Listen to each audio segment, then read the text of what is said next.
Fundjava ka shënuar rritje të ndjeshme të lëvizjeve në pikën kufitare të Morinës, ndërsa mijëra qytetarë nga Kosova janë drejtuar Shqipërisë për të kaluar ditët e pushimit në Bregdet.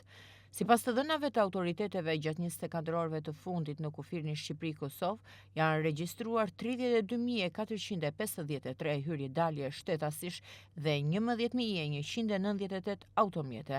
Në territorin shqiptar kanë hyrë 18.317 qytetarë me 6.746 automjete, ndërsa kanë dalë 14.136 shtetas me 4.452 automjete.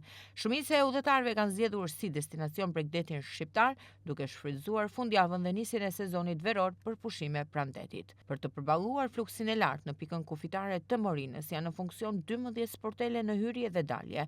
Zbatimi i procedurës së përshpejtuar të kontrollit në kuadër të marrëveshjes së lëvizjes së lirë mes Shqipërisë dhe Kosovës ka mundësuar kalim të shpejtë të udhëtarëve dhe shmangje të radhëve të gjata.